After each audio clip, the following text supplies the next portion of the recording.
इधर देखो, देख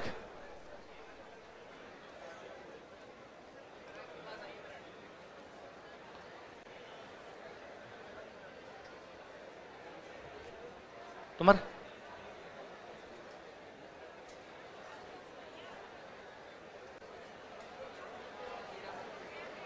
टॉपिक, अरे शांत हो जाओ। टॉपिक का नाम है मध्यकालीन राजस्थान की प्रशासनिक एवं राजस्व, एडमिनिस्ट्रेटिव और रेवेन्यू सिस्टम। इधर सुनो, देखो, मैं यदि आज आपसे कहूं कि यार आज अपनी प्रशासनिक व्यवस्था कैसी है, तो आप कहोगे सिंपल कि सर हम जो तैयारी कर रहे हैं प्रशासनिक व्यवस्था है, हर जिला होता है, जिले में एक कलेक्टर होता है, फिर एक एसडीएम होता है, फिर एक तहसीलदार होता है, एक बीडीओ होता है, एक पुलिस अधिकारी होता है। अच्छा, ये आज कैसे बनाए जाते थे? आपको सर पेपर, आरएस का पेपर होगा, पेपर में जो पास करेगा उसको बना दिया जाएगा। राजाओं के टाइम में व्यवस्था कैसी थी? इधर सुनना, देखो, राजाओं के टाइम में ये होता था कि एक राज्य है, एक राज्य में एक भाई तो बनता था राजा, क्या बनता, और बाकी भाई बनते उसके सामंत। बाकी भाई क्या बनते? इसका मतलब राजा अपने भाइयों को सामंत बनाता है और ये सामंत प्रशासनिक व्यवस्था संभालते थे। राजा भाइयों को सामंत बनाता है, इसका मतलब व्यवस्था बंधुत्व पर आधारित है। किस पर आधारित है? सामंत के बाद अगला सामंत कौन बनेगा? उसका बेटा बनेगा, इसका मतलब व्यवस्था वंशानुगत है। व्यवस्था कैसी है? क्या रिलेशन है इनके बीच में? तो कहा बराबरी का। राजा और सामंतों के बीच में ऊंच नीच का कोई रिलेशन नहीं है। रिलेशन कैसा है? बराबरी। ये रिलेशन ऐसा है जैसे एक टेंट होता है, शादी वाला जो टेंट होता है, उस टेंट में एक पिलर बीच में होता है, 4 पिलर साइड में होते हैं, लगे तो सारे बराबर ही होते हैं। ये थोड़ी कि एक पिलर ऊपर लगा और बाकी पिलर नीचे लगे हुए, सारे बराबर होते हैं। इसका मतलब ये साइड वाले पिलर तो है सामंत और बीच वाला पिलर क्या है? राजा के अंदर हुआ करता था। हालांकि जब अपने राजाओं ने मुगलों के साथ में संधि की तो मनसबदारी आई, और मनसबदारी में यह था कि 5000 का मनसबदार, 4000 का मनसबदार। अब इसमें तो ऊंच नीचे, जो मनसबदारी व्यवस्था है उसके अंदर तो हायरार्की है, पद सोपान। क्या है? पद सोपान, एक ऊपर, फिर उसके नीचे, फिर उसके नीचे, फिर उसके नीचे। तो हम कहते हैं मनसबदारी के कारण ये थोड़ा बहुत ढांचा मुगलों के दरबार में जाते तब पद सोपान जैसा हो जाता था, लेकिन जैसे अपने राज्य में आते वापस ये ढांचा कैसा होता? कैसा होता था? टेंट। जेम्स टोड कहता है हमारे यूरोप में राजा और जो सामंत होते थे इनके बीच में जो रिलेशन है, वो रिलेशन ऐसा था जैसे स्वामी और सेवक होते हैं। कौन होते हैं? स्वामी और। पर हमारे यहां पर इस प्रकार की व्यवस्था नहीं थी। हमारे तो क्या था? बंधुत्व। क्या था? बंधुत्व। तो कोई प्रशासनिक व्यवस्था बोलते, सिंपल सी बात बतानी है कि एक राज्य में एक राजा होता था, बाकी भाइयों को जमीन मिलती थी, उन भाइयों को क्या बोलते थे? सामंत। तो व्यवस्था किस पर आधारित होगी? बंधुत्व है। सामंत के बाद उसी का बेटा सामंत बनता था, इसलिए व्यवस्था कैसी होगी? वंशानुगत। व्यवस्था टेंट के समान थी, जिसमें राजा बीच वाला पिलर है और साइड वाले जो पिलर है वो कौन होते थे? सामंत। हालांकि जब मनसबदारी में गए तब इनके अंदर भी हायरार्की, पद सोपान आया था, लेकिन फिर भी मूल ढांचा कैसा था? जेम्स टोड कहता है यूरोप में राजा और सामंत के बीच में जो रिलेशन थे वो कैसे थे? स्वामी और सेवक की तरह। आगे बात समझ? तो सिंपल ये बात आपने, सामंती व्यवस्था थी, प्रशासनिक व्यवस्था।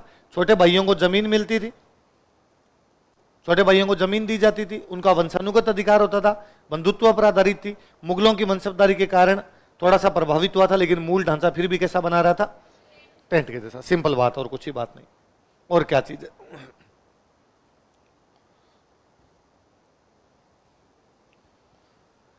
अब दूसरी बात है। पहली बात तो ये कि भाई राजा और सामंतों की व्यवस्था में सीधा सा बताना कि एक भाई राजा होता है, बाकी भाई क्या होते थे? उसके सामंत।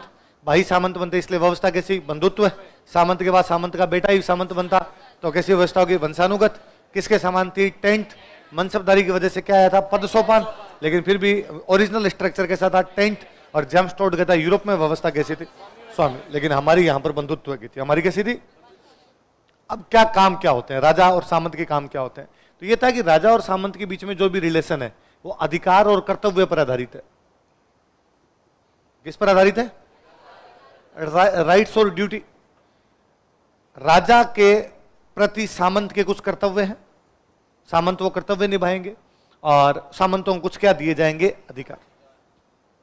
सामंतों को अधिकार मिले, या इससे भी अच्छा शब्द में बताऊं, यह व्यवस्था सम्मान और कर्तव्य पर आधारित है। किस पर आधारित है? रेस्पेक्ट और ड्यूटी। सामंत क्या निभाएंगे? ड्यूटी। राजा उनको क्या दे देगा? रेस्पेक्ट। तो रेस्पेक्ट और ड्यूटी पर आधारित थे। अब राजा के प्रति सामंत क्या क्या ड्यूटी निभाते हैं? तो 2 काम थे कि भाई ये एक राज्य है, इसमें एक भाई राजा है और बाकी भाई क्या? उसके सामंत। अभी सामंत को कहा गया कि तू मुझे टैक्स दे, तो मुझे क्या दे, यहां से जितना भी टैक्स आता है ये ला के मेरे पास दे दे, एक हिस्सा तू अपने पास रख लेना, तेरा खर्चा निकल जाएगा, बाकी मेरे पास आ जाएगा। राजा को सामंत टैक्स जमा कराते, तो सबसे बड़ा टैक्स कौन सा होता, भू राजस्व। कौन सा होता, उस भू राजस्व को कहा करते थे रेख। भू राजस्व क्या बोलते, राजा द्वारा सॉरी सामंतों द्वारा राजा के पास में जो भी भू राजस्व जमा करवाया जाता, उस भू राजस्व क्या बोलते थे, ये रेख दो प्रकार की होती थी। एक तो हुआ करती, इसमें लिखे हुए दो दो पहले लिखा हुआ रेख कि राजा सामंतों द्वारा राजा को जो भू राजस्व जमा करवाया जाता उसको क्या बोलते, रेख। ये रेख दो प्रकार की होती, एक होती पट्टा रेख, एक होती भर्तू रेख। कौन कौन सी, देख जमीन का पट्टा होता अपने पास, तो वैसे सामंतों को जब जमीन मिलती तो उनको क्या मिलता, पट्टा, तो पट्टे में लिख के देते इस सामंत को ये जमीन दी जा रही है, इस जमीन का पट्टा दिया जा रहा है, यहां से हमें 1500 रुपए रेख मिलेगी। कितनी रेख मिलेगी, तो राजा ने लिख के दे दिया भाई ये जो मैं जमीन दे रहा हूं यहां से रेख कितनी आनी चाहिए, 15। पट्टे में जितनी लिखी है वो तो कौन सी होगी, पट्टा। लेकिन ये हमेशा एस्टिमेटेड होता था, भाई 1500 मिल जाएंगे, पर जरूरी थोड़ी 1500 मिले, अकाल पड़ गया 700 ही आए, अकाल नहीं पड़ा थोड़ी बरसात कम हुई साल 1500 नहीं आए, 1400 ही आए। तो जितनी वो जमा करवाता था वो होती थी भर्तू। क्या होती थी, जो पट्टे में लिखी होती वो तो पट्टा रेख, जो जमा करवाता वो क्या होती, भर्तू रेख। इसका मतलब पट्टा रेख तो होती है एस्टिमेटेड, अनुमानित, और भर्तू रेख होती है वास्तविक। तो जो वास्तविक होती है उसको तो क्या बोलते, भर्तू रेख, और दूसरे को क्या बोलते, राजा द्वारा सामंत द्वारा राजा को जो भू राजस्व जमा करवाया जाता क्या कहलाता है, रेख। जो पट्टे में लिखा होता था वो पट्टा रेख। ये तो कैसा हो गया, अनुमानित, अंदाजा लगा दिया। जितना वास्तव में जमा करवाया जाता भरता है, जितनी भरता है वो क्या हो जाएगी, भर्तू रेख। और ये क्या होती थी, वास्तविक। और क्या काम करना है, युद्ध के टाइम में काम होता था कि युद्ध के टाइम में प्रत्येक सामंत अपनी सेना लेकर राजा की सेवा करने के लिए जाया करता था। पर मान लो युद्ध नहीं है तो युद्ध नहीं होगा तो भी सामंत को साल में एक बार तो पक्का राजधानी में राजा के पास अपनी सेना सहित जाना पड़ेगा। राजा कोई भी सेवा करवा लेगा आपसे, उस सेवा को बोलते चाकरी। क्या बोलते, शांति काल में सामंतों द्वारा राजाओं को जो सेवाएं प्रदान की जाती उनको क्या बोलते। जैसे कोई सामंत गया और राजा ने कहा कि भाई ठीक है इस बार दशहरे पे रावण, कुंभकर्ण, मेघनाथ का पुतला कहां से आएगा, तू जाने, तेरा काम जाने, दशहरे का पूरा प्रबंध तेरे पास है। और कोई सामंत गया, उसका भाई इस बार आखा तीज का त्योहार कैसे मनाएंगे राजधानी के अंदर, तू जाने, तेरा काम जाने। और कोई सामंत गया कि वो फलाना किला बन रहा है, अब वो किले का अगला 1 महीने का हिसाब तू रख, कहां से सीमेंट लानी, कहां से बजरी लानी, कहां से क्या करना। कोई सामंत और गया, उसका भाई इस बार राजकुमारी की शादी करेंगे, अब शादी की पूरी व्यवस्था तू संभाल ले। कोई सामंत गया कि जब राजमाता तीर्थ यात्रा करने के लिए जा रहे हैं, इनके साथ में तू जा। इस प्रकार सामंतों से अलग अलग काम करवाए जाते, उसको क्या बोलते। सामंत राजा को टैक्स देते हैं वो तो रेख, और सामंत राजा को सेवा देते हैं उसको क्या बोलते। आगे बात, युद्ध के टाइम में सेना लेके जाओ और युद्ध के टाइम में नहीं है तो क्या दो, चाकरी। जब भी कोई नया सामंत बनता वो राजा को टैक्स देता, नया सामंत बनता और राजा क्या देता, टैक्स। उत्तराधिकार शुल्क क्या बोलते, सक्सेशन फी। मैं उत्तराधिकारी, मैं सामंत है, उसके बाद अगला सामंत बना है, उसका उत्तराधिकारी बना है तो राजा को टैक्स देते, उसको क्या बोला करते, उत्तराधिकार शुल्क बोलते, सक्सेशन फी बोलते। मेवाड़ में इसको बोलते थे कैद खालसा, तलवार बंधाई और नजराना। क्या क्या बोलते, कैद खालसा। दो प्रकार की जमीन होती थी, एक वह जमीन जो राजा के पास में होती इसको तो बोलते खालसा, एक वह जमीन जो राजा के सामंत के पास होती उसको बोलते जागीर या बोलते ठिकाना। जागीर या ठिकाना। जागीर वाले को उत्तराधिकार शुल्क देना पड़ेगा, जो भी जागीर में नया जागीरदार बनेगा, सामंत बनेगा, वो क्या देगा, उत्तराधिकार शुल्क। यदि उत्तराधिकार शुल्क नहीं देगा तो इसकी जागीर जारी रहेगी या जब्त कर ली जाएगी, जब्त करके राजा अपने पास ले लेगा, राजा अपने पास ले लेगा तो ये जमीन भी क्या हो जाएगी, खालसा। तो यदि तो उत्तराधिकार शुल्क देगा तो ठीक, नहीं देगा तो जमीन खालसा में कैद है। किस में कैद है, तो इसलिए क्या बोलते, कैद खाल। अब यदि तू टैक्स दे देगा तो हम तेरे तलवार बांध देंगे, यदि तू हमें टैक्स दे देगा तो हम तेरे क्या बांध देंगे, तलवार बांध देगा। मतलब तू हमारा सामंत है, तो टैक्स का नाम क्या पड़ गया, तलवार। नजराने का मतलब होता है गिफ्ट। नजराने का मतलब क्या होता है, तू नया सामंत बना है तो तू हमें गिफ्ट दे। तो 3 नाम हो गए, क्या क्या नाम हो गए, कैद खालसा, तलवार बंधाई। किसको बोलते हैं, उत्तराधिकार शुल्क। कौन किसको देता है, नया सामंत जब भी बनता तब किसको देता है, राजा। मारवाड़ में इसी को बोलते थे हुक्मनामा या पेशकशी। क्या बोलते थे, मारवाड़ में तो क्या क्या बोलते, कैद खालसा। मारवाड़ में तो हुक्मनामा और पेशकशी, और मेवाड़ में कैद खालसा, तलवार बंधाई, नजराना। क्या क्या बोलते, कैद खालसा, तलवार। जैसलमेर में लगता ही नहीं था, जैसलमेर में सामंत इस प्रकार का कोई भी कर देते।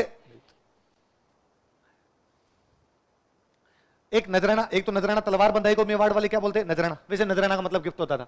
राजा के बड़े बेटे की शादी होगी, उस समय सारे सामंत उसको गिफ्ट ले जाके देंगे। बड़े बेटे की भी पहली शादी, राजकुमार है 5-7 ब्याह करेगा, लेकिन पहली जो शादी होगी वो बड़ी शादी करते, धूमधाम से करते। इसका रीजन था कि जो पहली शादी होगी वो जो रानी आएगी उसका बेटा राजा बनेगा। इसलिए पहली शादी बड़ी धूमधाम से की जाती, खर्चा ज्यादा लगेगा, तो सारे के सारे सामंत और राजा को क्या जमा करवाए? टैक्स। इस बात को यूं समझ लीजिए कि आपकी शादी में आपके चाचा जी बांध डाल के जाते हैं। आपके चाचा जी अभी भी तो पैसे दे ही रहे हैं, तो बस वो ऐसे हैं। सामंत राजा के भाई तो हैं, तो सामंत के भतीजे का ब्याह हो रहा है, राजकुमार का ब्याह हो रहा है, तो बड़े बेटे की पहली शादी पर जो टैक्स दिया जाए उसको क्या बोलते हैं? नजराना। लड़कियों की शादी पे जो टैक्स होता है उसको बोलते हैं न्योत कर। क्या बोलते हैं? राजकुमारियां जितनी होती सबकी शादी पे बाद में ली जाती, क्योंकि पहली बात तो राजकुमार लड़कियां होती कम थी, और होती भी ज्यादा भी होती तो अपने यहाँ कन्यादान देना अच्छा ही मानते थे, तो न्योत कर। तो राजकुमार की शादी पे जो टैक्स लगे वो तो कौन सा? और राजकुमारी की शादी पे जो लगे कौन सा है? न्योत। युद्ध के टाइम में राजा को अधिक धन की आवश्यकता है, कम धन की? अधिक धन। तो युद्ध के टाइम में जो टैक्स लगता है उसको बोलते हैं गनीम बराड़। क्या बोलते? गनीम का मतलब युद्ध, बराड़ का मतलब टैक्स। युद्ध कर जो होता है उसको क्या बोलते हैं? गनीम बराड़। सामंत राजा को जो टैक्स देगा उसको क्या बोलेंगे? रेख। क्या बोलेंगे? रेख। जो पट्टे में लिखा है ये अंदाजा है या वास्तविक है? अंदाजा। और जितना भर के आएगा ये कैसा हो जाएगा? वास्तविक। सामंत राजा को सेवा देंगे उसको चाकरी। क्या बोलेंगे? चाकरी। नया सामंत राजा को टैक्स देगा उत्तराधिकार शुल्क। मेवाड़ में क्या बोलते हैं? कैद खालसा, तलवार बंधाई, नजराना। मारवाड़ में क्या क्या बोलते हैं? हुक्मनामा और पेशकशी। और जैसलमेर के अंदर ये लगता नहीं। अच्छा, चाकरी जो होती थी ना, चाकरी के बदले में राजा कोई भी पैसे नहीं देता, लेकिन जैसलमेर में सामंतों को पैसे मिलते थे। जैसलमेर में सामंत उत्तराधिकार तो देते नहीं थे, और चाकरी दे क्या देता? राजा को दे तुला। मतलब इसका मतलब जैसलमेर में सामंतों की स्थिति थोड़ी ठीक है। इसका कारण भी है कि सामंतों के पास में टैक्स का कोई साधन ही नहीं था, तो सामंत राजा को दे, तेरे पास है वही दे हमें, हम कहां से लेके आए? तो जैसलमेर में चाकरी के बदले सामंतों को धन मिलता था, और कहीं पे धन नहीं मिलता। जैसलमेर में सामंत उत्तराधिकार शुल्क जमा नहीं करवा। बड़े बेटे की पहली शादी पे जो टैक्स लगे वो तो कौन सा? नजराना। राजकुमारियों की शादी पे न्योत कर, और युद्ध के टाइम में लगे। राजा और सामंतों के संबंध कैसे थे? बंधुत्व है। सामंत के बाद सामंत का बेटा बनेगा। व्यवस्था कैसी थी? टेंट के समान। मुगलों के कारण पद सोपान। और यूरोप में कैसी व्यवस्था थी? स्वामी व सेवक। सामंत राजा को टैक्स देते हैं वो कौन सा है? रेख। पट्टे में जो लिखा है जमा करवाया जाता है, जो सेवाएं दी जाती है। चाकरी के बदले में धन कहां मिलता था? जैसलमेर। नया सामंत राजा को जो देता, मेवाड़ में क्या क्या बोलते? कैद खालसा। मारवाड़ में क्या बोलते? हुक्मनामा। और जैसलमेर में लगता बड़े राजकुमार के, राजकुमारियों के, और युद्ध के टाइम में गनीम बराड़। अब दो चीज हमने पढ़ा, सम्मान और कर्तव्य। सामंत राजा के प्रति क्या निभा रहे हैं? कर्तव्य। तो राजा उनको क्या देगा? सम्मान। 3 याद करने अपने को। एक पढ़ना है ताजीम, दूसरा इसके अंदर आपका बां पसाव, और तीसरा है हाथ कुरब। सिंपल से है और कुछ ही नहीं, मैं बता देता हूं। क्या क्या नाम बताओ? देखिए, ताजीम, बां पसाव और हाथ। सामंत जब दरबार में आया, राजा उसके स्वागत में खड़ा हो जाएगा, ये ताजीम। सामंत जब दरबार में आएगा तो राजा उसके स्वागत में क्या हो जाएगा? खड़ा। ये क्या है? अब ये हर किसी को नहीं मिलेगी।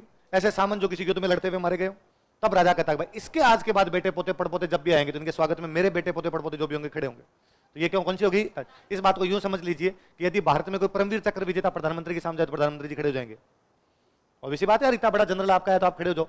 यदि केवल आने पे खड़ा हो तो एकेवड़ी ताजीम, आने जाने दोनों पे खड़ा हो तो दो उड़ी ताजीम। केवल आने पे खड़ा हो तब तो एकेवड़ी, और आने जाने दोनों पे खड़े हो तो दो उड़ी। कौन सी ताजीम?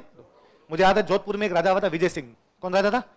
और विजय सिंह के टाइम में विजय सिंह की हालत खराब हो रही, उसकी मराठों से लड़ाइयां चले, तुंगा पाटन वाले युद्धों पढ़ते, तो उधर आपके उसकी लड़ाइयां चल रही, तो उसके पास एक सामंत आया, और सामंत ने आगे, उसके पास पैसे नहीं थे विजय सिंह के पास, तो उसने आकर सामंत ने कहा पैसे मैं दे दूंगा, जितने चाहिए उतने पैसे दे दूंगा, आप मुझे ताजीम दे दो। क्या दे दो? कि मैं आऊं तब आप खड़े हो जाया करो। उसने कहा नहीं, ताजीम सर कटाने से मिलती है, पैसों से नहीं मिलती।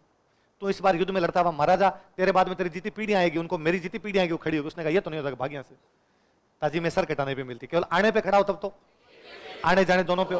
अगला कौन सा? इसमें राजा खड़ा नहीं होता, राजा अपनी जगह बैठा रहता। सामंत आता, राजा के पास में आता, अपनी तलवार निकालता और राजा के घुटनों पर रख देता, राजा उसके कंधे पे हाथ मारता, शाबाश, वहां पसार दिया करता, इसलिए क्या बोलते हैं? तीसरे में सामंत आता, राजा के घुटनों की तलवार टच करता, राजा अपना हाथ निकालता, कंधा थपथपाता, फिर उसको अपने दिल के लगा लेता कि पल पल दिल के पास तुम्हारा स्थान मेरे हृदय में। इसको क्या बोलते? राजा खड़ा हो जाए तब तो ताजीम, आने पे खड़ा हो तो एक उड़ी, आने जाने पे हो तो राजा कंधे थपथपा दे, कंधे थपथपा के हाथ के लगा। इसका कहने का उसका मतलब होता है राजा ये कह रहा है कि अपना बंदा है, मेरा आदमी है, अपना खास आदमी है। अभी भी तो अपने कहते हैं कि साहब फलाना मंत्री मुख्यमंत्री जी की खास, सर फलाना मंत्री मुख्यमंत्री खास नहीं है। आज भी दो प्रकार के होते हैं। आज खास और बिना खास कैसे होते हैं कि जो ज्यादा चमचागिरी करे वो खास है और चमचागिरी नहीं करे वो खास है। पहले ये नहीं था, पहले ये था भाई युद्ध में लड़े मरे तो उनको सम्मान दिया जाता, तो सम्मान देने के तरीके थे। तो कौन कौन से? ताजीम, बाह फसाव और हाथ। इसके बाद अब जागीरें कितने प्रकार की होती? जागीरें 4 प्रकार की होती। एक होती सामंत, एक हुआ करती हुकूमत, एक होती भौम और एक होती शासन। कौन कौन सी 4 बताओ देखिए। सिंपल समझ लो, राजा अपने भाई बंधुओं को जो जागीर देता सामंत जागीर, सामंत बनाता उनको, ये कौन सी हो गई? सामंत जागीर। पर कई बार राजा अपने अधिकारियों को भी जागीर बांटता। जैसे अधिकारियों कैसे कि राजा का वित्त मंत्री है तो राजा का वित्त मंत्री राजा का भाई तो है नहीं, राजा को पता कि राजा को पता अपनी गणित कमजोर है तो भाई की गणित भी कमजोर है, तो प्रधानमंत्री वित्त मंत्री किसको बनाया जाए? तो किसी सेठ को बनाया। अब उस सेठ को तनख्वाह कैसे देंगे? तो राजा कहता मंत्री को तनख्वाह नहीं दूंगा, जमीन दे दूंगा। प्रशासनिक अधिकारियों को जो जमीन दी जाती है उसको क्या बोलते? भाइयों को दी जाए, अधिकारियों को दी जाए। कोई लड़ता हुआ मारा गया, भूमि के लिए लड़ते हुए मारे गए, उनको बोलते भौमिये हैं। क्या बोलते? शहीदों को जो जागीरें मिलती भौम। मंदिर मस्जिद दरगाह ब्राह्मणों को ऐसी जो मिलती, धार्मिक कार्यों के लिए दी जाती, शहीदों को मिलती, प्रशासनिक अधिकारियों को, भाइयों को। भाइयों वाली होती वंशानुगत। भाइयों वाली कैसी होती? हुकूमत होती है वंशानुगत। जरूरी थोड़ी सेठ का बेटा वित्त मंत्री बनेगा। जब तक तू तो नौकरी कर रहा है तनख्वाह ले ले, जब नौकरी चढ़ जाएगा हम तनख्वाह नहीं देंगे।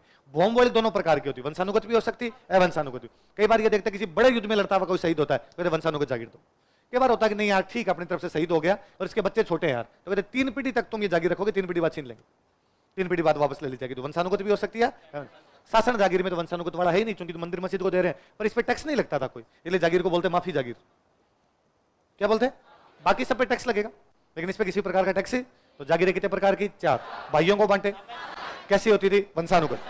जो प्रशासनिक अधिकारियों को दे, कैसी होती थी? अवंशानुगत। भौम किसको? शहीदों को, कैसी होती थी? वंशानुगत भी या अवंशानुगत। और मंदिर मस्जिद धार्मिक जो दे टैक्स नहीं लगता, इसलिए क्या बोलते? माफी। क्या बोलते? माफी। सामंत कितने प्रकार के होते हैं? मेवाड़ में 3 प्रकार के सामंत। कितने प्रकार के सामंत है? First grade, second grade, third grade. कौन कौन से? फर्स्ट ग्रेड में 16, सेकंड ग्रेड में 32, थर्ड ग्रेड में 100। बाकी जीते बचे हो सारे। फर्स्ट ग्रेड में 16, सेकंड ग्रेड में, थर्ड ग्रेड में जीते बच गए हो तो हम कहते हैं 100 से ज्यादा थे। यूं बोलने को तो मेवाड़ी तो ये कहते हैं 16, 32, 64 थे, ये 16, 32, 64 थे, पर वो तीसरे में 100 से ऊपर ही निकल जाते। पहली श्रेणी में कितने थे? 16। उन 16 को बोला करते उमराव। क्या बोलते? उनमें भी सबसे खास था सलुम्बर। सबसे खास क्या था? अब सलुम्बर वाले के पास क्या क्या था आप सब जानते हो। दूसरे में 32 और तीसरे में 100 से ज्यादा। ये 100 से ज्यादा जो ये है कि घेरा है, इसमें बड़े सामंत, छोटे सामंत, फिर एकदम छोटे। तो जो पीछे बच गए ये 100 से ज्यादा, इनको बोलते गोल के सामंत। क्या बोलते? तो मेवाड़ में सामंतों की कितनी श्रेणी आती? पहली श्रेणी में कितने? उनको क्या बोलते? उमराव। मुखिया कौन था? सलुम्बर का सामंत। दूसरी श्रेणी में कितने? 32। तीसरी श्रेणी में 100 से ज्यादा, उनको क्या बोलते? मारवाड़ में सामंतों की श्रेणियां थी 4। कितनी थी? नाम बोलो देखिए। राजवी, सिरदार, गिनायत, मुत्सदी। कौन कौन से? जो राजा है उस राजा की 3 पीढ़ी के जो रिश्तेदार है वो तो राजवी। वो तो क्या हो गए? 3 पीढ़ी वाले। 3 पीढ़ी कैसे कि एक राजा है, एक किंग बना, उसके पिताजी वाली पीढ़ी, उसकी खुद की पीढ़ी और उसके बेटे वाली पीढ़ी, ये 3 पीढ़ी है। ये 3 कौन से कहलाएंगे? राजवी। ये ना तो देंगे रेख, ना देंगे चाकरी, ना देंगे उत्तराधिकार शुल्क, कुछ नहीं देंगे। 3 पीढ़ी वाले ना तो देंगे रेख, ना देंगे चाकरी, ना देंगे। अब ये हट गया, ये हट गया, तो अब इसका, अब ये बना हुआ, अब इसका बेटा बनेगा, ये बनेगा, ये बनेगा। तो अब इसकी 3 पीढ़ी कौन सी होगी? इसकी 3 पीढ़ी, एक तो ये रहेगी, एक ये वाली रहेगी। अब ये निकल गई बात, अब ये 3 पीढ़ी में नहीं आएगी, अब इनको टैक्स देना है, अब ये 3 नहीं देंगे। अगली में ये निकल जाएगी, अब इनको टैक्स देना है। तो 3 पीढ़ी के अलावा जो होते वो कौन से होते? शेरदार। कौन से होते? तो राजा की 3 पीढ़ी वाले सामंत राजवी, 3 पीढ़ी के बाद वाले सामंत जिनमें राजा की रिश्तेदारियां हैं, राजा के सासरे वाले, राजा के बेटे के सासरे वाले, राजा की बेटी के सासरे वाले, वो कौन से होते? ऐसे कोई सामंत होते, उन सामंतों क्या बोलते? गिनायत। आज भी बोलते गिनायत बोलते हैं। अपने रिश्तेदार जो होते हैं उनको कहते हैं गिनायत है हमारे। और जो प्रशासनिक अधिकारी होते हैं वो कौन से हो गए? राजा की निकट 3 पीढ़ी के सामंत, उनको किसी प्रकार का टैक्स देना 3 पीढ़ी के अलावा, जो रिश्तेदार है वो, और जो प्रशासनिक अधिकारी। तो मेवाड़ में कितने प्रकार के? 3। First, second, third. फर्स्ट में, सेकंड में, थर्ड में, उनको क्या बोलते? गोल के सामंत। मारवाड़ में कितनी? 3 पीढ़ी के, 3 पीढ़ी के अलावा रिश्तेदार, प्रशासनिक अधिकारी। बीकानेर में 3 थे। बीकानेर में कब्जा किसने किया था? बिक्का। बिक्का बिद्दा और कांदल के साथ गया था, पढ़ते हैं। तो बिक्का के जो वंशज है वो फर्स्ट ग्रेड, ये जो बिद्दा और कांदल वाले जो बाकी राठौड़ गए थे सेकंड ग्रेड, और इनके जाने से पहले जो वहां कोई बैठे थे वो तो अंडर में लिए, उनका हमने कब्जा किया, तुम ठीक है, अब हमें टैक्स देते रहो। तो बिक्का के जो वंशज है वो तो फर्स्ट ग्रेड, बिक्का के अलावा जो बाकी राठौड़ है सेकंड ग्रेड, और जो राठौड़ से पहले वहां बैठे थे, तो मेवाड़ में कितनी 3, मारवाड़ में कितनी 4, बीकानेर में कितनी 3। फर्स्ट में बिक्का, थर्ड में बिक्का के अलावा, थर्ड में बिक्का से पहले, है बात समझ। इसके बाद में आगे आपके कोटा, कोटा में सामंत थे 30, कितने थे? 2 श्रेणियां उनकी, देशती और हजूर थी। कौन कौन से? जो देश में रहते हैं वो देशती, जो हुजूर के साथ रहते हैं हजूर थी। कैसे? जैसे मैं बताऊं कि भाई कोटा तो रियासती शाहजहां ने बनाई थी। किसने बनाई थी? शाहजहां। तो इसका मतलब कोटा वाले शाहजहां के मनसबदार है, तो राजा को तो जहां मनसब मिला वहां रहना पड़ेगा कि भाई कहीं ड्यूटी लगा दी, कंधार भेज दिया, बंगाल रह दिया। तो राजा के साथ में जो सामंत गए, हुजूर के साथ में गए हजूर थी, जो कोटा में रुक गए देशती। तो कोटा में सामंत कितने थे? 30। ज्यादातर हाड़ा चौहान थे। जो कोटा में रहते उनको क्या बोलते? देशती। जो राजा के साथ बाहर पोस्टिंग होती हजूर थी। जैसलमेर में हर्राज के टाइम में श्रेणियां बनाएगी। किसके टाइम में? राजा ने कहा आपने ज्यादा लफड़ाई नहीं करना, आपने लेफ्ट में बैठेंगे वो डावी, राइट में बैठेंगे वो जीवनी। लेफ्ट वालों को तो क्या बोलते? ये आज भी बोलते हैं अपने गांव। और जो राइट में बैठते हैं उनको, राइट वाले शक्तिशाली होते, लेफ्ट वाले थोड़े कम शक्तिशाली होते। राइट वाले ज्यादा शक्तिशाली होते, लेफ्ट वाले तो शक्तिशाली सामंतों को राइट में बिठाया जाता, कम शक्तिशाली सामंतों को लेफ्ट में। लेफ्ट वालों को बोलते डावी, राइट वालों को बोलते जीव। अभी भी गांव में लेफ्ट राइट को डाओ जीवनो, और डाव है जीवनो है, तो जीवना मतलब राइट और लेफ्ट मतलब डावा। जो शक्तिशाली होंगे वो कौन से होंगे? राइट। राइट वाले शक्तिशाली होंगे और लेफ्ट वाले जो है वो शक्तिशाली, वो कम शक्तिशाली, उसमें ज्यादा जोर। इसलिए तो बोलते हैं ये तो बाएं हाथ का खेल है ना। और शक्तिशाली तो उसके लिए उसका राइट हैंड है। बोलते हैं बेटे किसी हारेगा वो उसका राइट हैंड है भाई साहब। तो राइट हैंड को शक्तिशाली होगा आदमी, राइट हैंड को कमजोर आदमी थोड़ी बनाया जाएगा। इधर शक्तिशाली होंगे, इधर शक्तिशाली नहीं। जयपुर में आपके एक वो आमेरवाड़ा पृथ्वीराज था जिसकी रानी बालाबाई है। तो पृथ्वीराज के टाइम में 12 सामंत बनाए गए, इसलिए जयपुर वाली व्यवस्था को बोलते 12 कोटड़ी। क्या बोलते? 12। तो जयपुर के अंदर 12 सामंत थे, इसलिए व्यवस्था कौन सी होगी? 12 कोटड़ी। जैसलमेर के अंदर 2 श्रेणियां थी, एक दावी और एक जीवनी। कोटा के अंदर 2 श्रेणियां थी, देश थी, हजूर थी। बीकानेर में 3 श्रेणियां थी, बिका, बिका के अलावा, बिका से पहले। जोधपुर में 4 थी, राजा के निकट वाले, दूर वाले, रिश्तेदार, प्रशासनिक अधिकारी, मुत्सदी। मेवाड़ में 3 थी, फर्स्ट ग्रेड, सेकंड ग्रेड, 16, 32, 100। उन 100 को क्या बोलते? पहले वाले को बोलते उमराव, उनमें मुख्य सलूम्बर था। तीसरे वाले को बोलते गोल के सामंत। क्या बोलते? तो ये पढ़ो तो पढ़ लेना। भूमि, भूमि के बदले, सॉरी बलिदान के बदले कोई भूमि मिलती है उनको क्या बोलते? भूमि। तो अब सैनिक 2 प्रकार के, एक सैनिक तो वो जो शहीद हो गए उनको जो जमीन मिली हो तो कौन सी होगी? भूमिया। शहीद नहीं हुआ, सेना के अंदर है, वो कहेगा मुझे भी तनख्वाह दो, तो तनख्वाह नहीं देंगे, तेरे को भी जमीन दे देंगे। उस जमीन को बोलते ग्रासिया। क्या बोलते? गासिया। इसी से घास से मिल रहे हैं, रोटी इसी से मिल रहे हैं जो आपको जमीन मिली है। तो जो राज्य द्वारा सैनिक सेवा के बदले में जो होती है वो तो ग्रासिया, और जो बलिदान के बदले होती है क्या बोलते हैं? पता पड़ गई बात? ये तो विशेषता तो ये जो अभी तक पड़ी है ये कोई बड़ी बात नहीं इसमें। अब अधिकारी कौन कौन होते थे? सबसे बड़ा अधिकारी तो कौन है? सारी व्यवस्था का मुख्य केंद्र कौन होता था? राजा। पर राजा की सहायता करने के लिए कुछ लोग होते, जैसे युवराज ना, युवराज राजा की सहायता करता। जैसे पुरोहित, सामंत, मुख्य मुख्य जो सामंत होते, राजा इनकी सहायता शासन करता था। राजा निरंकुश नहीं होता। राजा पे 2 दबाव होते। एक तो राजा पे दबाव होता धर्मशास्त्रों का। किसका? एक नैतिक दबाव, लोग क्या कहेंगे। यह भी तो एक दबाव है कि मैंने कोई गलत काम कर दिया था, लोग मेरे बारे में कितनी गलत बात करेंगे। या उसमें धर्मशास्त्रों का, यार गीता में ये लिखा हुआ है, उपनिषद में ये लिखा हुआ है, मनुस्मृति में ये है, नारी स्मृति में ये, उनमें वो कानूनी किताब है। स्मृति ग्रंथ जितने भी अपने हैं वो सारी क्या है? कानूनों की किताब है। तो उनके कानूनों को राजा फॉलो करता, या राजा नैतिक मामलों को फॉलो करता कि यार नहीं, लोग मेरे बारे में गलत बात नहीं करनी चाहिए। तो राजा कभी भी निरंकुश होता नहीं। राजा सभी व्यवस्था का मुख्य केंद्र है, लेकिन किसकी सहायता शासन करता है? युवराज, पुरोहित और सामंत। राजा पर किस किसका दबाव है? मोरल प्रेशर है, और एक उस पर कानून की किताबों का प्रेशर है। राजा के बाद में जो सबसे मुख्य अधिकारी होता है वो होता प्रधान। कौन होता? नाम अलग अलग थे, इसी प्रधान मतलब सारे मंत्रियों का जो ध्यान रखता है वो कौन था? प्रधान। जैसे आज भी प्रधानमंत्री, आपको पूछे प्रधानमंत्री क्या काम करता है? सभी मंत्रियों का मुखिया वो प्रधानमंत्री है, तो प्रधान जी। कोटा बूंदी में इनको बोलते थे दीवान या फौजदार। कोटा बूंदी में क्या कहते थे? या तो दीवान कहते, या क्या कहा करते थे? फौजदार कहा करते थे। जयपुर में यहां इसी को बोला करते थे मुसाहिब। क्या बोलते? मुसाहिब। बीकानेर और भरतपुर में इसी को बोलते थे मुख्तियार। क्या बोलते थे? तो बीकानेर और भरतपुर में क्या कहते? मुख्तियार। बाकी सब जगह इसको प्रधान जी बोलते। कोटा बूंदी में क्या बोलते? दीवान या फौजदार। जयपुर में क्या कहते? बीकानेर भरतपुर में, बाकी सब जगह प्रधान। फिर एक अधिकारी होता दीवान। तो कई जगह तो प्रधान जी को दीवान जी बोलते थे, कई जगह दीवान जी अलग होते। दीवान जी पैसे टके का काम देखते। निर्मला सीतारमन वो कौन हुआ करते? प्रधान, दीवान। राजनाथ सिंह रक्षा वाले जो मामले देखे, बक्स। अब सबसे बड़ा मामला रक्षा का होता था, क्योंकि राजा पूरा चलता ही सेना पे, तो सेना बड़ा डिपार्टमेंट होता, इसलिए एक आदमी से नहीं संभलेगा, इसलिए एक बना दो नायब बख्शी। क्या है? तो नायब बख्शी क्या काम करेगा कि तनख्वाह देगा।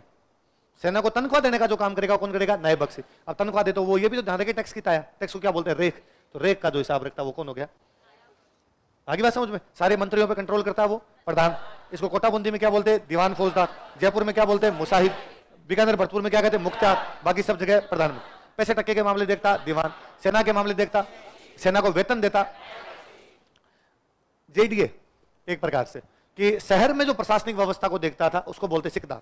क्या बोलते? मुगलों में इसी को बोलते थे कोतवाल। मुगलों में इसी को क्या बोला करते थे? कोतवाल। पंडित जवाहरलाल नेहरू के परदादा गंगाधर नेहरू दिल्ली के कोतवाल थे। दिल्ली के कोतवाल। कोतवाल का मतलब पुलिस। सैया भये कोतवाल तो डर खाएगा। उल्टा चोर कोतवाल को डांटे तो कोतवाल पुलिस। एक प्रकार से तो शहर की जो पुलिस हुआ करती है उसको क्या बोला करते हैं? अपने सिकदार। क्या बोलते? सिकदार। अगला कौन है? नाम से तो पता चलता है खाने की व्यवस्था करता है। इसको थोड़ा सा और कर लीजिए कि शाही महल में जो कुछ चाहिए, राजा के महल में जो कुछ चाहिए वो भेजने का जो भी काम करेगा वो कौन है? कौन है? खान। भाई राजकुमार ने शाम के टाइम में कहा कि एकदम चिल्ड लेके आओ, तो वो कौन भेजेगा? अब खान साहब। राजकुमारी ने कहा मैं मैगी खाऊंगी, तो कौन भेजेगा? खान साहब। तो बड़े ईमानदार व्यक्ति की पोस्टिंग की जाती। बहुत ईमानदार जो आदमी होता है उसकी पोस्टिंग करते, वरना कोई जहर मिला देता। तो ये मैंने कभी पहले बताया होगा आपको कि भाई राजा की जिंदगी इस मामले में बड़ी खराब होती थी कि राजा अपनी पूरी जिंदगी में कभी गर्म खाना नहीं खा पाता था। कि राजा का खाना आता, राजा खाना आता तो पहले कहता रसोई को बुलाओ तू खा। रसोईया खाता, फिर देखते आधे घंटे मरा कि नहीं मरा। नहीं मरा तो कहते अब मैं खा लेता हूं। तो राजा तो बापड़ा ठंडा ही खाता था। राजा कभी गर्म खाना, और विश्वास किसी पे था ही नहीं। भाई पे विश्वास नहीं था, पता नहीं कौन जहर दे के मार दे। राजतंत्र में ये था, इसलिए जब भी किसी घर पे खाना खाते तब कहते तू मुझे खिला मैं तुझे खिलाऊंगा। ये कोई रेस्पेक्ट नहीं है, ये डाउट है, केवल डाउट था। इसलिए मैं मेरी साइड से तोड़ के खिला रहा हूं, तू तेरी साइड से तोड़ के खिला, मरेंगे दोनों मरेंगे।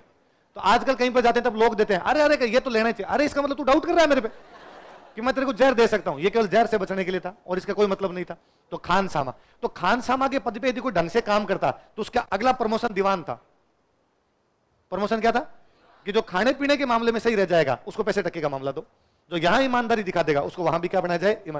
ईमानदार। तो खानसामा शाही आवश्यकताओं की जो पूरी करे। कभी यदि आप पुलिस थाने जाओ, ना जाना पड़े, राम जी महाराज क्यों जाओ, डिप्टी बन के जाओ कभी उधर, आपको पुलिस थाने जाना पड़े, आपको एफआईआर लिखवानी पड़े, तो गांव के थाने में जैसे आप थानेदार कहोगे कि एफआईआर लिखनी है, तो थानेदार साहब कहेंगे मुंशी जी एफआईआर लिखो। जो लिखा पढ़ी का काम करे वो मुंशी है। लिखा पढ़ी काम करे वो कौन है? मुंशी है। तो मुंशी जो कौन होता? जो कूटनीतिक पत्र व्यवहार। कूटनीतिक मतलब राजा, डिप्लोमेटिक, राजा के जो भी लेटर लिखे जाते हैं। राजा यदि राजा को लेटर लिखता उसको बोलते रुक्का। सॉरी, राजा सामंतों को लेटर लिखता उसको क्या बोलते? रुक्का। राजा राजा को लेटर लिखता उसको बोलते खरीता। राजा सामंतों को लेटर लिख रहा है तब तो क्या है? रुक्का। और राजा राजा को लेटर लिख रहा है तो खरीता। लिखेगा कौन? मुंशी। कौन लिखेगा? पैसे टक्के के मामले कौन देखेगा? दीवान। सेना के मामले कौन देखेगा? सेना को तनख्वाह कौन देगा? शहर की पुलिस कौन होगी? सिकदार होगी। और जो शाही महल की आवश्यकता होगी पूर्ति, और राजा के लेटर, राजा राजा को भेजे तब तो खरीदा, राजा सामंतों को भेजे तो वकील। भाई एक राज्य, ये राजधानी है, ये ठिकाना है। अब इस ठिकाने का एक आदमी हमेशा राजधानी में रहता था। सामंत की तरफ से एक बंदा जो राजा के पास में रहता उसको क्या बोलते? राजा और सामंत के बीच की जो कड़ी है वो कौन है? तो राजधानी का जो ठिकानों का जो प्रतिनिधि होता है उसको क्या बोलते हैं? वकील। आज भी वकील का क्या काम होता है? जज और आपके बीच में मीडिएटर। तो राजा और सामंत का जो मीडिएटर है वो कौन है? वकील। जो किले की देखभाल करे क्या होता था? किलेदार। ज्योतिष के मामले देखता उसको बोलते नैमितिक। क्या बोलते? ये याद रखना है, 2013 या 16 की किसी प्री में क्वेश्चन था कि नैमितिक कौन होता था? राजा का जो ज्योतिषी होता है उसको क्या बोलते थे? नैमितिक बोलते। ऐसे ही प्रतिहारों के टाइम में जो कर्मचारी होते थे सारे, इनको बोलते राजपुरुष।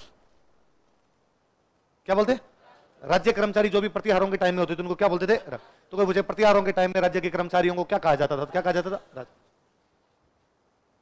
न्याय व्यवस्था। सिंपल सा देखो मैं समझाता हूं इधर। न्याय व्यवस्था में क्या था? न्याय व्यवस्था में यह था कि भाई जो एकदम छोटे मामले हैं वो तो देख लेगी ग्राम पंचायत। कौन देख लेगी?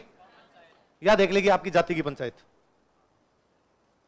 एक ही जाति का मामला है कि भाई तलाक लेना है, एक जाति का मामला है। अब ये तलाक करवाना कि नहीं करवाना, उस जात के पंच बैठो और करवा लो। पर एक गांव में लोग लड़ लिए, ये एक जाति का मामला नहीं, गांव का मामला। कौन देख लेगा? ग्राम। यहां यदि मामला ना सुलझे तो कहां जाए? तो दो प्रकार के इलाके हैं। एक इलाका है जागीर, एक इलाका है खालसा। तो खालसा में तो ये मामले जो देखता है उसको बोलते हाकिम। क्या बोलते? और जागीर में जो ये मामला देखता है उसको बोलते सामंत। क्या बोलते? तो ये ना हाकिम शब्द, जज के लिए मेरा खूब बार हाकिम शब्द सुना हुआ है। दादाजी ने पुरानी कहानियां बताते तब कहते हैं, पुरानी के अपने टाइम की भी जब कहानियां बताते हैं कि एक बार हम कोर्ट गए, फिर हाकिम ने ये आदेश दिया। हाकिम का मतलब जज। हाकिम का मतलब क्या है? तो खालसा में जो जज होते हैं वो तो हाकिम, जागीर में तो सामंत है, सामंती मामले देख लेगा। यहां भी मामला ना सुलझे तो फिर राजा। फिर कौन है? इसका मतलब राजा के पास बड़े अपराध जाएंगे। ये नहीं कोई चिंदी चोरी का मामला राजा के पास चला गया, राजा के पास या तो बड़ा अपराध या मृत्युदंड। फांसी लटकानी या नहीं लटकानी ये कौन तय करेगा? तो बड़े मामले और मृत्युदंड तो कौन देखेगा? वही जैसे आप मान लो राष्ट्रपति कौन से मामले देखता है? बड़े अपराध। और ये थोड़ी है कि 500 रुपए की चोरी का मामला है, आपने दया याचिका लगाई साहब ये देखो थोड़ा द्रौपदी मुर्मू जी देख ले इधर थोड़ा तो ठीक रहे, नहीं कर सकते ना। पर फांसी लगानी है किसी को तो राष्ट्रपति के पास बड़ा अपराध है, किसके पास? राष्ट्रपति। और तो छोटे मामले तो कौन देखेगा? ग्राम पंचायत और जातीय पंचायत। जागीर में ये मामले कौन देखेगा? खालसा में कौन देखेगा? और सबसे बड़े मामले मृत्युदंड के मामले राजा। कोई लिखित रिकॉर्ड नहीं था, बस मुकदमा एक बार हो गया, कोई किसी प्रकार का उसका लिखित रिकॉर्ड नहीं। जो आपके किसके आधार पर न्याय किया जाएगा? तो धर्मशास्त्र। किसके आधार पर? उस समय की आईपीसी, सीपीसी, सीआरपीसी यही थी। मनुस्मृति में क्या लिखा हुआ, याज्ञवल्क्य में क्या लिखा हुआ, नारदी स्मृति में क्या लिखा, उनके आधार पर। सामाजिक स्थिति देखते,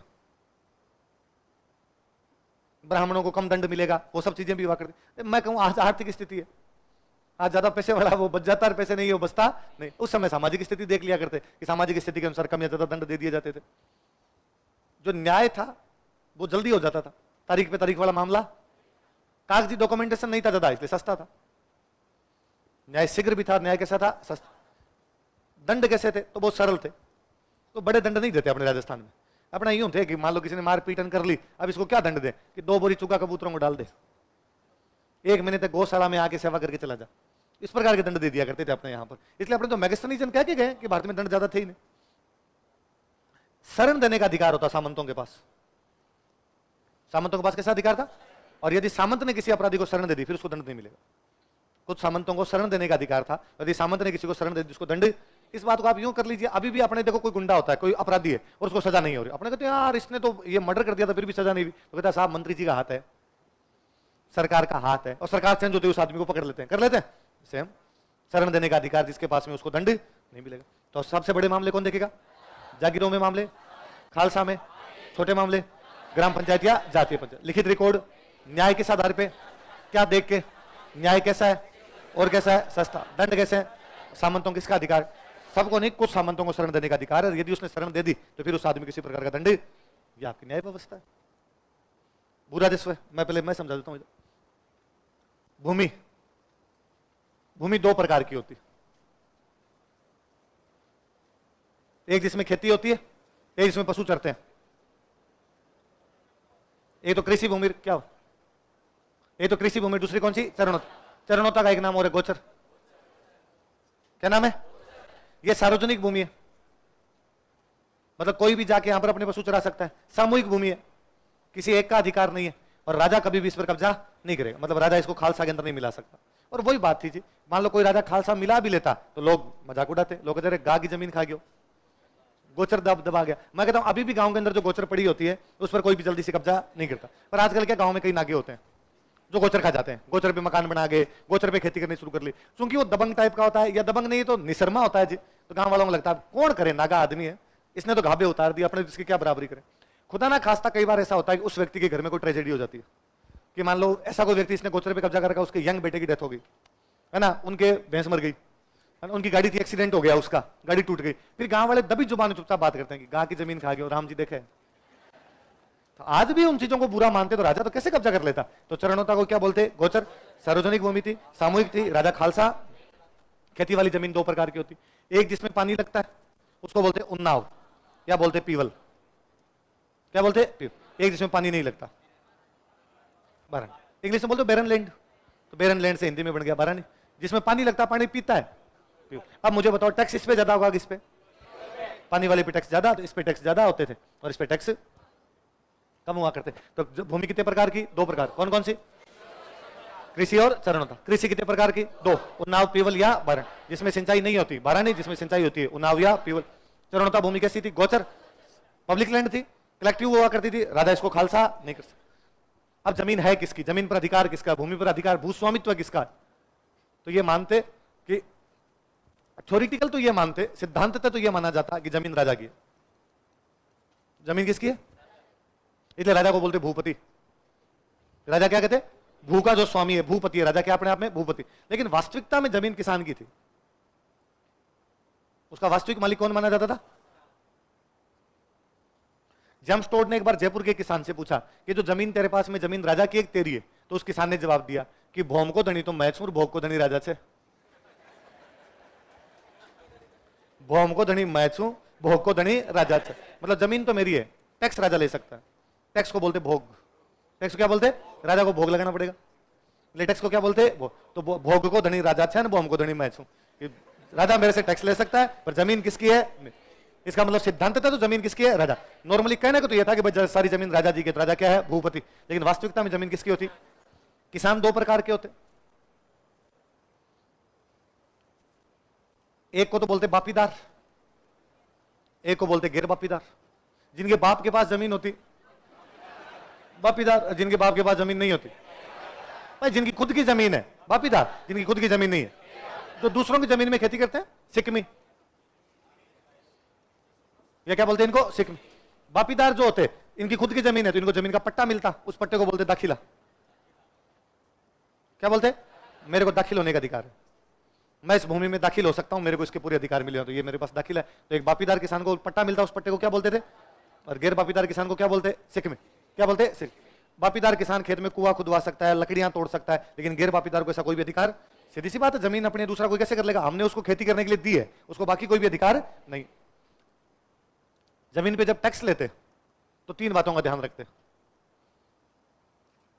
एक तो भूमि की उत्पादकता, प्रोडक्टिविटी, एक फसल का बाजार भाव, और एक किसान की जाति। किन किन बातों का ध्यान रखते? भूमि की उत्पादकता, फसल का बाजार भाव और किसान की। दो प्रकार के खेत है। मेरे पास एक जमीन है जिसमें 1 बीघा में 2 क्विंटल फसल होती है, एक मेरे भाई के पास जमीन है उसमें 1 बीघा में 4 क्विंटल फसल होती है। इसका मतलब उसकी जमीन ज्यादा उत्पादक है कि मेरी ज्यादा है? उसकी उत्पादक ज्यादा, फर्टिलिटी ज्यादा वहां पर, इसलिए उससे टैक्स ज्यादा लो, मेरे से टैक्स क्या लो? कम।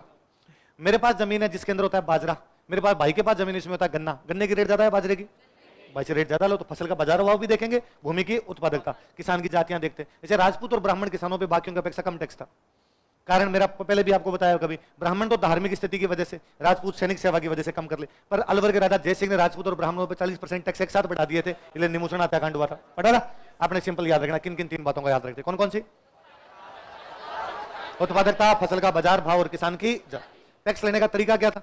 टैक्स लेने का तरीका यह है कि या तो पूरा जो टैक्स है उसका अंदाजे के आधार पर ले लेते, लाटा कुंता मेरा समझाया हुआ, कुंता अंदाजा लगाते, अंदाजा लगा लेते, उसको क्या बोलते? लाटा कुंता। या कई बार ये करते हैं कि पूरे गांव का टैक्स एक साथ बता दिया जाता है, जैसे महलवाड़ी, पूरे गांव का टैक्स बता दिया, अब चौधरी जाने काम का, चौधरी का काम करने कहां से कितना लेके आना है, उसको बोलते मुकाता। क्या बोलते? कई बार टैक्स नाप के लेते, जितनी जिसकी जमीन उतना टैक्स देते, उसको बोलते डोरी, डोरी से नाप लिया इसलिए क्या बोलते हैं? डोरी। कई बार ये कहते जितना बीज दिया है, राजा बीज देता खेत में कि जितना हमने बीज दिया उतना ही टैक्स वापस दे दो, इसको बोलते घुघरी। क्या बोलते? यदि अंदाजे के आधार पर टैक्स लिया जाए, लाटा कोंता, पूरे गांव का एक साथ लिया जाए, नाप के लिया जाए और बीज दिया उतना लिया जाए, क्या बोलते? घुघरी। एक ये मान लो अपना राजस्थान, ये यूपी और ये बिहार। राजस्थान का एक बंदा यहां पे जाके अपना सामान बेच रहा है, यूपी में जाके सामान बेच रहा है, तो यहां पर उस पर एक टैक्स लगेगा, उसको बोलेंगे डांड। क्या बोलेंगे? डांड। यदि उसने यूपी में नहीं बेचा और उसने बिहार में जाके बेचा, तो बिहार में तो उस पर क्या लगेगा? डांड। पर यूपी वाले भी कहेंगे तू हमें टैक्स दे, इस टैक्स को बोलते सायर। क्या बोलते? एक जगह से दूसरी जगह सामान बेचने पे टैक्स लगता है, वो तो कौन सा है? एक जगह से दूसरी जगह जाने के लिए बीच वाले जो टैक्स लेंगे वो कौन सा है? आपने जैसलमेर का सबसे बड़ा इनकम सायर ही थी कि इधर आगरा से सिंध की तरफ जो भी व्यापार होगा जैसलमेर के अंदर से होकर जाएगा, इसलिए जैसलमेर वाले उस पर क्या लेंगे? पारगमन शुल्क। हम तुम्हारा माल पार करवा रहे हैं, इसके बदले में टैक्स दो, इसलिए क्या बोलते हैं? सायर। यदि कोई सींग वाले पशु को खरीदेगा या बेचेगा, सींग वाले पशु को खरीदेगा या बेचेगा, टैक्स लेंगे, कौन सा था? सींग। यदि कोई जमीन को खरीदेगा या बेचेगा, रजिस्ट्री, अभी भी रजिस्ट्री होती है, रजिस्ट्री। भूमि के क्रय विक्रय पे टैक्स, जाजम। पशुओं के क्रय विक्रय पे टैक्स, वस्तुओं के क्रय विक्रय पे टैक्स, और यदि दान ना देके पार करवाया जाए, कौन सा था? सायर। टैक्स लेते टाइम यदि पूरे अंदाजे के आधार पे ले लिया जाए, पूरे गांव का एक साथ हो, नाप के लिया जाए, बीज के आधार पे, 3 चीजों का ध्यान रखते हैं। कौन कौन सी? फसल की उत्पादकता, भूमि की उत्पादकता, फसल का बाजार भाव और किसान की जाति। किसान कितने प्रकार के? जिनके पास खुद की जमीन है, खुद की जमीन नहीं है, बापीदारों को पट्टा देते, उसको दाखिला बोलते। भूमि स्वामी, तो सिद्धांत में भूमि किसकी? वास्तव में किसान राजा को टैक्स देता है, टैक्स को क्या बोलते, क्या बोलते, भोग। तो भौम तो किसकी, किसान की, भोग किसका, राजा का हुआ करता था। भूमि कितने प्रकार की, दो, कौन कौन सी, चरणोत्ता क्या होती थी, गोचर कैसी भूमि है, पब्लिक कैसी भूमि है, कलेक्टिव। राजा खालसा। कृषि भूमि कितने प्रकार की, पहली कौन सी, दूसरी कौन सी, इसमें सिंचाई होती है, जिसमें सिंचाई नहीं होती, टैक्स ज्यादा किस पे होगा, नाव प्यूबल पे होगा। तो वापस यही पढ़ा। बड़े मामले किसके पास होंगे, मृत्युदंड के मामले, जागीर में मामले कौन देखेगा, खालसा में कौन देखेगा, छोटे मामले कौन देखेगा, ग्राम पंचायत या जाति में। लिखित रिकॉर्ड किसके आधार पर, न्याय क्या देख के, सामाजिक स्थिति, न्याय कैसा है, दंड कैसा है, सामंतों को क्या अधिकार है, और शरण दे दी तो उसको दंड नहीं दिया जाए किसी प्रकार का। राजा का सबसे बड़ा अधिकारी कौन, सॉरी राज्य का सबसे बड़ा अधिकारी कौन, राजा। राजा की सहायता कौन करेंगे, सारे मंत्रियों को जो संभालेगा, कोटा बूंदी में, जयपुर में, बीकानेर भरतपुर में, बाकी सब जगह। पैसे टक्के के मामले, सेना वाले मामले, सेना को वेतन, शहर की पुलिस, राजा को शाही कौन था, खानसाम, राजा के लेटर, राजा को लिखे तो खरीदा, राजा सामंतों को लिखे तो। और राजधानी में जो सामंत का बंदा रहता है, किले की देखभाल करे, राजा का ज्योतिषी, प्रतिहारों के राज्य के अधिकारी क्या होते थे, राजपुरुष हुआ करते थे। अच्छा, इधर आपके भूमि के बदले में जो सैनिक सेवा के बदले भूमि मिलती, वो तो सामंत शहीद हो जाए तो पृथ्वीराज के टाइम में 12 टुकड़ों में बांट दी। कैसी व्यवस्था थी, 12 कोट। अच्छा, जैसलमेर में 2 प्रकार के थे, लेफ्ट में बैठते डावी, राइट में बैठते जीवनी। शक्तिशाली कौन होते, जीवनी वाले शक्तिशाली होते। कोटा में कितने सामंत थे, 30, जो देश में रहेंगे, जो हुजूर के साथ जाएंगे। बीकानेर में कितने प्रकार के थे, बीका वाले फर्स्ट ग्रेड, बीका के अलावा, बीका से पहले। मारवाड़ में कितने थे, राजा के निकट 3 पीढ़ी, 3 पीढ़ी के अलावा जो रिश्तेदार है, जो प्रशासनिक अधिकारी है। मेवाड़ में कितने प्रकार के, फर्स्ट ग्रेड में उनको क्या बोलते, मुखिया कौन था, दूसरे में कितने, तीसरे में कितने, और उनको क्या बोलते, क्या बोलते, गोल के। राजा के भाई बंधुओं की जागीर, सामंती प्रशासनिक अधिकारियों की, और आपके जो सैनिकों शहीदों को, और धार्मिक अनुदान। सामंत जागीर कैसी होती, वंशानुगत। हुकूमत कैसी होती, भौम कैसी होती, शासन पे टैक्स नहीं लगता तो कैसी होती थी, माफी जागीर हुआ करती। राजा सामंत दरबार में आएगा, राजा खड़ा हो जाएगा, केवल आने पे खड़ा हो, आने जाने पे खड़ा हो, दौबड़ी। राजा उसके कंधे थपथपा दे, कंधे थपथपा के क्या बोलते थे, हाथ को। युद्ध के टाइम में टैक्स लिया जाता, गनीम बराड क्या होता, राजकुमारियों की शादी पे न्योता, न्योता देते हैं न्योता, तो न्योत कर। और राजकुमार की शादी पे उत्तराधिकार शुल्क जो होता, उसको मेवाड़ में क्या क्या बोलते, कैद खालसा, तलवार बंधाई, नजराना। मारवाड़ में हुक्मनामा और पेशकशी, कहां नहीं लगता था, और जो सेवा करते उसको चाकरी में धन कहां मिलता था। सामंत राजा को टैक्स जमा करवाते, जो पट्टे में लिखा होता, जो जमा करवा के आते। ये राजा और सामंतों के संबंध किस पर आधारित थे, सम्मान और कर्तव्य। राजा सामंतों भूमि बांटता, इसलिए व्यवस्था कैसी है, बंधुत्व। सामंत का बेटा सामंत बनेगा, व्यवस्था किसके समान। बीच का पिलर तो कौन है, राजा, साइड के पिलर कौन है, मनसबदारी के कारण क्या आ गया था, लेकिन मूल व्यवस्था कैसी रही। और जम्प स्टोर्ड गदा व्यवस्था कैसी।